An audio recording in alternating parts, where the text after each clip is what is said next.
Hello, everybody. I'm Wally Rashid, Prop and Co correspondent, and I'm here with Elina Xenophontos, Middle East geopolitical analyst and international law and globalization specialist. Elina, thanks so much for being on today. We're going to be highlighting today how the Middle East sold out Palestine for power. So let's just get right into it. There's so much to talk about here. Over the past few years, especially since October 7th, the world has been outcrying in support of Palestine, although the leaders are different, and including Middle Eastern leaders. And there's a lot of talk wondering, why isn't the Middle East doing more to help Palestine? Why are they still continuing to work with Israel, especially the Gulf countries? So, such a broad question. Let's start off with the Gulf countries. What's going on there? Why aren't they doing more? They have a lot of power when it comes to their oil, potential embargoes. We know they've done that in the 70s. Why isn't that happening today? Well, the reason that's not happening today is because, unfortunately, the capital that's owned by, the Gulf monarchies is very heavily invested in the United States, and that means that effectively, that when the United States is able to profit off of any particular global event that's taking place, whether it's their military-industrial complex or through the way, oil revenues, et cetera, or through stocks and bond returns, it means that these Gulf monarchs make money off of that. So I think, it was just recently, like the US Treasury had produced some data that had basically stated that from 2017, where the Gulf monarchies were essentially had around 611 billion invested in US capital, whether it be stocks, bonds, or even debt, that's actually increased by 2024 to 1 trillion. This means that the Gulf states have over 1 trillion invested in Western finance capital, particularly in the United States.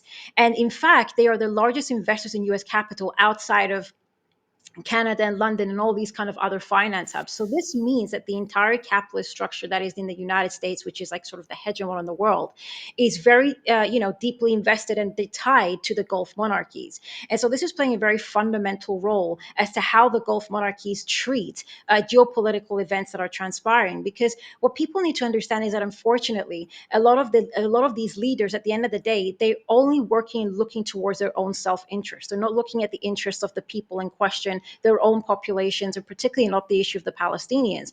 They're looking at what's going to obviously finance them.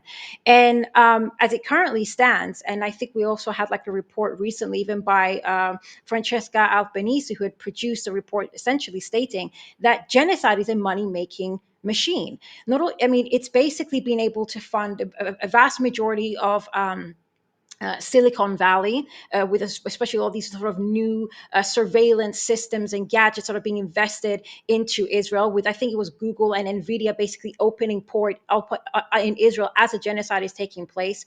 And we've seen even in recent, when Trump visited Saudi Arabia and the Gulf monarchies, we saw basically the establishment of all these massive trade deals essentially, where Nvidia and a lot of like Silicon Valley CEOs were part and parcel of that trip to Saudi Arabia, to Yeah. the UAE, and they were participating in these negotiations. And then Saudi Arabia, the deal took place, and Saudi Arabia is going to be purchasing, AI chips, etc., from Nvidia, and it's going to be these massive investments into American tech companies, etc. So we can see how there's huge financial interests for Saudi Arabia, the UAE, and just generally the Gulf states that is directly linked to not just Western capital, but also, tech companies. And the Magnificent Seven, which are the seven largest tech companies in the US, are the driving power behind the stock market, for example, and the artificial sort of economic growth of the entire US market.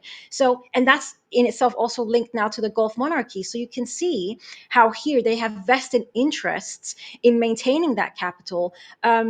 For one part, and then the other angle as well behind this, with regards to the Gulf monarchies, is also the general geopolitical aspirations for the West Asia as a whole. So when we're talking about when Netanyahu came out in 2023, before October 7th even took place, and spoke explicitly about the new Middle East, and that in that map that we all saw and famously know now, Palestine did not exist on that map. This was again prior to October 2023. the idea has always been, and we've seen this sort of being revised over and over again now in the last 2 years with the Gaza 2035 plan, or the Gaza turning Gaza into like the Riviera of the Middle East, is to establish alternative trade routes, whether it's through IMEC, whether it's through the East Med pipelines, and that would also rival China, the BRI, and all these other projects that obviously directly oppose Western imperialist aspirations in the region, which again, those aspirations are linked to the Gulf monarchies. But also, if that was to happen in Gaza, if they were able to establish these trade routes through Gaza and have access to the East Mediterranean ports and therefore into Europe and create this connectivity, that will benefit the Gulf monarchies in terms of even their oil trade and gas trade. But and then the third thing here as well, in terms of Saudi Arabia and again the Gulf monarchies, they're trying to become the new, I guess, tech hubs. They're trying to actually rival China. We saw Politico and publish articles when the deal happened between Trump and the Gulf monarchies, speaking about how this was going to turn West Asia into the new sort of tech hub in order to beat out China. And the fact that now, because the United States was sanctioning chips, and they have been doing so for several years now, in order to kind of boycott China's ability to continue to grow and develop AI in a way that would obviously compete against, as I said, the Magnificent Seven in the United States, which, like I said, holds the entire market together. They want that to basically now be taken over by the Gulf monarchies, which is ridiculous to say the least, and to establish what has been known as the alternative to China's electronic or Silk Road, which would be taking place between, from West Asia all the way connecting to the African continent, Europe, etc. Because this is something that I always say. The geostrategic importance of West Asia is fundamental because it's at the center. I mean, even in terms of like creating an hub, electronic tech hub, means it will have access to all these other points around the globe. And Saudi Arabia, the Gulf monarchies, want to be a part of that, and they're directly connected to the U.S. aspirations, which is also directly connected to Israel, who itself is part of that sort of little bubble. And I mean, it's even Saudi Arabia has its 2030 project, where they're looking to basically diversify away from just being oil exporting giants to becoming, I guess, this, again, like I said, this hub of its own. And it's even creating its own electronic city, which is connected to Israel and it's connected to Palestine, which means that they'll have again that connection all the way into the East Med through these new avenues of tech, which fits into the Gaza 2035 plan. So it all has to do with capital, and it all has to do with their vested interests. And they don't give a damn, forgive me for saying, about the Palestinian people in the interim. If anything, they just view them as this unwanted splinter in their general overall plans. And it's unfortunate to say, at least in my opinion. Yeah. Well, I mean, this is the thing I don't understand, is that do Saudi Arabian leaders not see the rhetoric coming out of the Messianic Jewish leaders in Israel that show maps of greater Israel that also encompasses Saudi Arabia? Do they not consider the fact that there are some hardliners, and regardless of how few they are in Israel, the ones that do have this weird messianic vision are the ones in power? Do they not even consider do they not see Israel as some sort of threat to any degree? No, I don't really think that they consider it as an actual serious threat. I think they view a lot of these individuals, particularly in Netanyahu's government now, as being sort of extremists that at some point will be disposed of, and maybe sort of a new government at some point will be established as somewhat more moderate. Although there can never be a colonial settler state that is moderate and not based on expansionism and ethnic cleansing and any which is the underpinnings of fascism on its own. But I think Saudi Arabia just feels as though this is not really a direct threat to them. That at the end of the day, the idea is to collaborate, work with Israel within the general scheme of benefiting the overall imperialist project as a comprador state of its own. But also, we also have to remember one thing, that Saudi Arabia is actually a very, very powerful and important country, probably in many ways, sometimes even more important than Israel is to the United States because of its richness in oil and resources. And it's a very vast territory. It's a very powerful country. It's a heavyweight. And the United States and Israel would not want to in any way jeopardize Saudi Arabia to the extent that, and their relations with Saudi Saudi Arabia in order to, I guess, put forward Israel's expansionists and greater Israel plans. Although yes, we're seeing Israel control territories within the region. Syria being another classic example. I think they just announced today that they're going to be permanently occupying these new territories now in Syria, including Mount Hermon. This is not no longer. They're not even claiming it's temporary. They said this is going to be a permanent occupation. But I think when it comes to Saudi Arabia, I think Saudi Arabia, I'm talking about the leadership, feels a sense of security at the fact that they're, I mean, Aramco is one of the most powerful corporate companies in the world, one of the most, financially prosperous, and is so intrinsically tied to American finance capital and significance. And obviously, the stability of the hierarchy and the status quo in Saudi Arabia is very important to continue, the influence of imperialism in the region. That I think that is why they feel somewhat safeguarded. But I think that's an illusion in itself, because there's also a disconnect between, the Saudi Arabian leadership with the Saudi Arabian population, who are very pro-Palestinian, who do care about the Palestinian cause, and the continued sort of, I guess, gradual integration between Saudi Arabia and Israel, which is becoming more overt than ever, is going to have a spiral effect. And as the genocide is continuing inside Gaza, it will create internalized, frustrations among the Saudi Arabian population that could see some sort of destabilizing force in Saudi Arabia itself that won't actually benefit the West. They do want Saudi Arabia to maintain the way it is. It's working for them to be this, this monarchy that functions so strongly with Western capital and indirectly has always had a relationship with Israel. And Saudi Arabia is hosting just this upcoming month, September 9th to the 23rd. Saudi Arabia with France will be hosting at the United Mhm. Nations the conference on the implementation of a two-state solution. Saudi Arabia has put out statements. So far, they're just statements. Do you not see Saudi Arabia's push, at least outwardly, for a two-state solution going in as far as hosting a conference? Do you not see that as some sort of effort to try to help establish a Palestinian state? Do you feel that is all fluff? All right, so there's several things here. So the first of all, the very idea of a two-state solution is fundamentally problematic because it's still premised on the fact that Israel is still going to continue to occupy vast territories of Palestinian territories, and with the issue with the West Bank and the way that they've essentially turned the West Bank into over 160 enclaves, and how that's going to manifest in a two-state solution. I mean, a lot of this is ambiguous. We can have these sort of statements of looking towards a two-state solution, but how that's going to work out in terms of realistically, anyway. I mean, will Palestine actually be able to have its military independence, its economic and political independence? And furthermore, it, again, like I said, it legitimizes the very existence of Israel, which is a violation of international law itself from the moment that it was a direct, by establishing, Israel within Palestine against the self-determination of the Palestinian people, it's in itself legitimizing the colonial settler identity of Israel. So there's multiple issues with that. But the other thing about what Saudi Arabia and France are trying to do now. So going back to what I said earlier about the Gaza 2035 plan and why I reference it as often as I do, because it doesn't really get much attention as much as I think it ought to get. There is a three-stage process outlined in the Gaza 2035 plan as per, the Israeli documents themselves.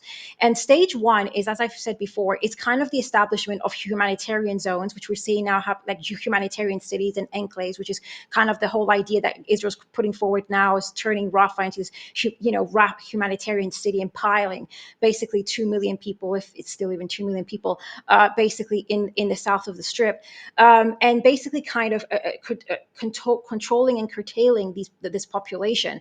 And then the idea within stage one is to eventually bring in a joint U.S. Arab leadership of Gaza, administrative rule of Gaza, similar to the same thing that we saw the U.S. try to do in 2003 in Iraq. And this therefore means that Saudi Arabia and the rest of the states are going to basically involve themselves into the administrative rule of Gaza. And eventually, the idea is to, like I said, place some Palestinian authority, which is going to be approved by them, into a position of power, but never actually really giving them full statehood. But it will be sort of governed by, Saudi Arabia, etc. Now, the idea here is that by whereby Saudi Arabia wants to therefore have some sort of control over Gaza, and the idea is that by going through the this agreement, not agreement, this symposium conference now with France, is to try to establish at least the jure, like artificially, the idea that there's going to be some concrete plan towards Palestinian statehood. But the idea is they're very aware that Palestinian statehood is going to be very difficult to accomplish, obviously, without some sort of collaboration with Israel and the United States. And it's a means by which to then legitimize that they're going to eventually, in my opinion, take some sort of control over over Gaza. So Saudi Arabia and the Gulf monarchies will have this joint rule over Palestine, with the idea there's going to be some sort of Palestinian state established, but we're not clear as to what that's going to be. So, in my humble opinion, I don't really think it's this is Saudi Arabia necessarily trying to actually establish Palestinian statehood, but some version of it that's going to give them influence over Gaza, that will then allow them to be able to also execute their plans and their aspirations within Gaza without actually officially getting rid of Israel's influence per se. I mean, that's like I said, that's my humble opinion. Yeah, and I mean, the reality of it actually happening, they're going to be put into an even smaller enclave than what Gaza already was, Mm-hmm. which was had one of the highest densities in the world, population densities in the world. So now, basically, it's a ghetto, is what it is, and what it's going to be. That's not sustainable long term. I don't see what Israel's long term game plan is here. Um, I don't know how where Israel's going to be. Where is Israel going? Like, what's the long term plan? The long term plan seems to be to just do a mass exodus of the Palestinians out of Gaza. I don't know what Israel's long term plan is. I don't know what their logic is of keeping this millions of people in a ghetto like this. I think, I mean, Gaza has always been a ghetto. Unfortunately, it's the reality of the situation. I think, even recently we saw a report come out from Plus 927. And it was in conjunction with, I think, The Guardian as well. And it found that, according to classified Israeli documents, 83% of those killed in Gaza were civilians, with only 8,900 Hamas or PIJ fighters essentially being killed. And even that is an overestimation based on those records. Now, so what does that tell us? It tells us that after 2 years worth of a brutal genocide, they've only managed to kill 8,900 fighters of both PIJ and Hamas. And according to their own statistics, back in October 8th of 2023, they were claiming that Hamas alone has 40,000 fighters inside of Gaza. Yet, and that's Hamas alone. That's excluding all the other fighters from all these other resistance groups inside Gaza. So what does that mean? It means that there are still tens of thousands of Palestinian resistance fighters that are armed and ready in a hostile environment inside of Gaza, that are ready to protect against any sort of permanent occupation or the establishment of these sort of humanitarian sort of areas that they're trying to push through. So Israel's plans, because we've seen recently speaking about this new occupation that they're planning, this new invasion and the permanent now takeover of Gaza, is completely unfeasible. And I think they're somewhat aware of that. But I think they're still going, but like I said, it's part of this greater agenda that it's been put in place by a lot of actors, which would include the Gulf monarchies as well. And that is eventually to basically, because Israel cannot actually permanently occupy Gaza, that's why I believe they're going to put forward the idea of a joint Arab US administrative rule, whereby Israel will be technically kind of removed, but they'll still obviously bear very much influence, which is going to appease the general public by seeing that Israel is no longer necessarily the occupying force. However, it will be taken over by the Arabs and by the United States under the pretext that, oh, we're looking towards a Palestinian statehood gradually, which is where Saudi Arabia's push for like two-state solution is this is why we're seeing them do this right now with France. And eventually, I mean, this kind of dynamic will establish this kind of semi-state. It's not going to be a full independent state that's going to be under the leadership of the Arabs and the US. And that's going to be more, unfortunately, to some, acceptable because it's going to be governed by other Arab states. And that will be a means by which to placate the Palestinian resistance, to undermine the resistance of the Palestinian people whilst not allowing them to achieve full statehood. I think this is what they're going for, in my humble opinion, because Israel's statements that they're going to permanently occupy Gaza and bring in more forces, I mean, with who? You've been bombing. You've shattered that entire place. I mean, it was how many 80,000 tons of bombs or something like that have been dropped on this tiny strip of land, and you still have only apparently killed 8,900 fighters. There are still thousands of them left. This is not something they're going to be able to do. And with who? Conscripts.